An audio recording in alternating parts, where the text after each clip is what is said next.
Haunted hours میں خوش آمدید۔ کیا آپ نے کبھی رات کے اندھیرے میں عجیب و غریب آوازیں سنی ہیں؟ کیا آپ نے کبھی سوچا ہے کہ یہ آوازیں کہاں سے آتی ہیں؟ ہمارے ساتھ جڑیں اور دریافت کیجیے ان خوفناک کہانیوں کو جو آپ کے رونگٹے کھڑے کر دیں گی۔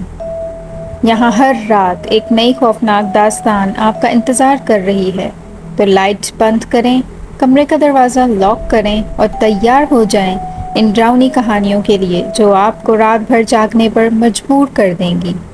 تو گائز، آپ دیکھ رہے ہیں ہانٹڈ آورز۔ دوستوں، آج میں آپ کو ایک ایسی کہانی سنانے جا رہی ہوں جو ہندوستان کے ایک چھوٹے سے گاؤں بھگوتی پور کی ہے۔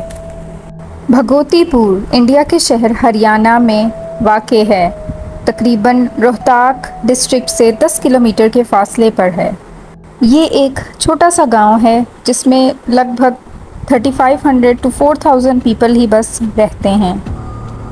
یہ کہانی ایک نوجوان لڑکی کملا کی ہے جس کی ماں کالے جادو کی ماہر تھی۔ یہ کہانی آپ کو اس گاؤں کے خوفناک رازوں میں لے جائے گی۔ تو آئیے سنتے ہیں یہ خوفناک کہانی۔ بھگوتی پور گھنے جنگلات کے درمیان بسا ہوا ایک چھوٹا سا گاؤں تھا۔ یہاں کی راتیں ہمیشہ خاموش اور سنسان ہوتی تھیں۔ سورج ڈھلتے ہی گاؤں کے لوگ اپنے گھروں میں قید ہو جاتے تھے۔ گاؤں میں ایک پرانی حویلی تھی جس میں کملا اور اس کی ماں رہتی تھی۔ لوگوں نے کبھی بھی اس حویلی کے قریب جانے کی ہمت نہیں کی کیونکہ وہاں سے ہمیشہ عجیب و غریب آوازیں آتی تھیں۔ کملا کی ماں، جس کا نام شوبھا تھا، گاؤں میں جادوگرنی کے نام سے مشہور تھی۔ وہ کالے جادو کی ماہر تھی اور لوگوں کے خوف کی وجہ بھی۔ شوبھا اپنی بیٹی کو بھی جادو کی تعلیم دیتی تھی۔ کملا ایک خاموش اور الگ تھلگ رہنے والی لڑکی تھی جو اپنے اندر ایک عجیب سا دکھ اور غم محسوس کرتی تھی۔ گاؤں میں ایک لڑکا راجو کملا کا واحد دوست تھا۔ راجو اور کملا اسکول میں ساتھ پڑھتے تھے اور راجو کو کملا کی معصومیت اور تنہائی سے ہمدردی تھی۔ لیکن گاؤں کے باقی لوگ کملا سے دور رہتے تھے کیونکہ وہ اس کی ماں کے کالے جادو سے ڈرتے تھے۔ ایک رات جب چاندنی رات تھی، راجو نے کملا کو اس کی حویلی کے قریب دیکھا۔ کملا کے ہاتھ میں ایک پرانی کتاب تھی جسے وہ پڑھ رہی تھی۔ راجو نے دور سے یہ منظر دیکھا اور تجسس میں حویلی کی طرف بڑھا۔ جیسے ہی وہ قریب پہنچا، کملا نے اچانک اس کی طرف دیکھا اور اس کی آنکھوں میں ایک عجیب سی چمک دکھائی دی۔ راجو نے خوف کے مارے واپس بھاگنے کی کوشش کی مگر اس کے قدم جم گئے اور وہ زمین پر گر پڑا۔ کچھ دن بعد گاؤں کے لوگ راجو کو ڈھونڈنے نکلے۔ راجو اپنے گھر واپس نہیں آیا تھا اور اس کے والدین پریشان تھے۔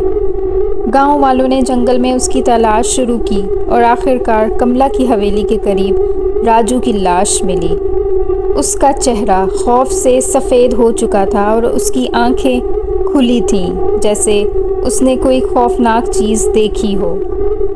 لوگوں نے کملا اور اس کی ماں کو اس حادثے کا ذمہ دار ٹھہرایا مگر ان کے پاس کوئی ثبوت نہ تھا۔ کچھ مہینے بعد گاؤں میں ایک اور حادثہ پیش آیا۔ گاؤں کی ایک اور لڑکی روما بھی اچانک غائب ہو گئی۔ لوگ دوبارہ کملا اور اس کی ماں کو شک کی نظر سے دیکھنے لگے۔ ایک رات جب گاؤں کے کچھ نوجوان لڑکے حویلی کے قریب پہنچے تو انہوں نے دیکھا کہ شوبھا ایک بڑے سے آگ کے دائرے کے بیچ میں بیٹھی تھی اور کچھ پڑھ رہی تھی۔ اس کے ساتھ ہی کملا بھی موجود تھی جس کے ہاتھ میں ایک خون آلود چھری تھی۔ گاؤں والوں نے فیصلہ کیا کہ کملا اور اس کی ماں کو گاؤں سے نکال دیا جائے۔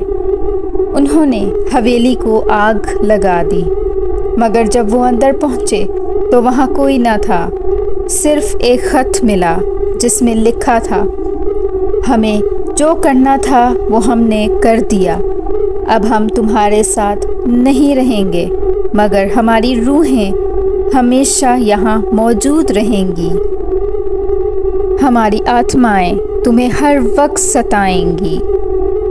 کملا اور اس کی ماں کے جانے کے بعد گاؤں میں کبھی بھی سکون نہیں آیا۔ لوگ کہتے ہیں کہ رات کے وقت جنگل میں کملا کی چیخیں سنائی دیتی ہیں اور کبھی کبھی وہ گاؤں کے لوگوں کے خوابوں میں آتی ہیں۔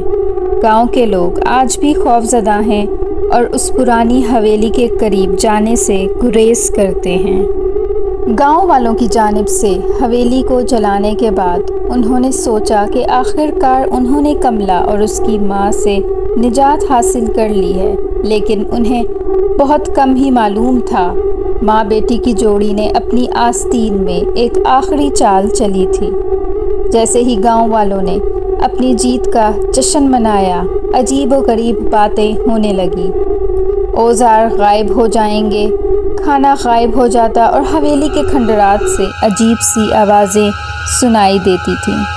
ایک رات دیہاتیوں نے کملا اور اس کی ماں کو جلی ہوئی حویلی کے سامنے کھڑے دیکھا۔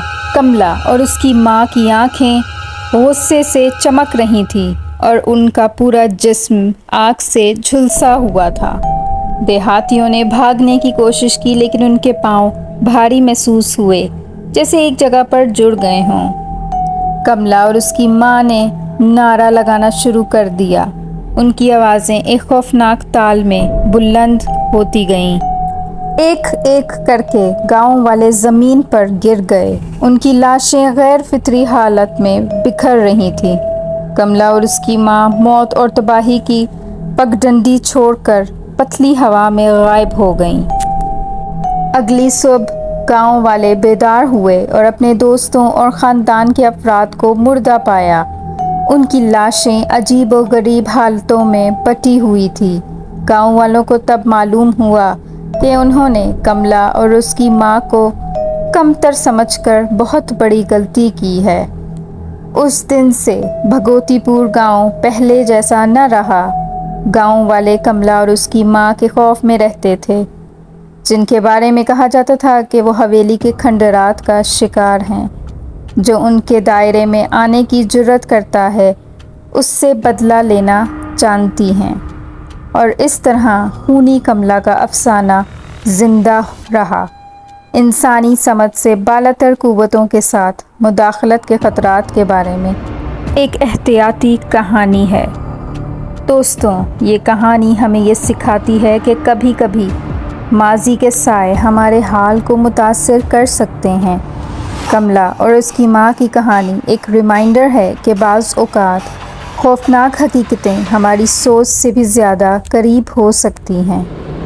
اگر آپ کو یہ کہانی پسند آئی تو میرے چینل ہانٹڈ آورز کو ضرور سبسکرائب کریں اور مزید ایسی ہی دلچسپ کہانیاں سننے کے لیے ہمارے ساتھ رہیں۔ اپنے دوستوں کے ساتھ شیئر کریں اور ہمیں اپنی رائے دیں۔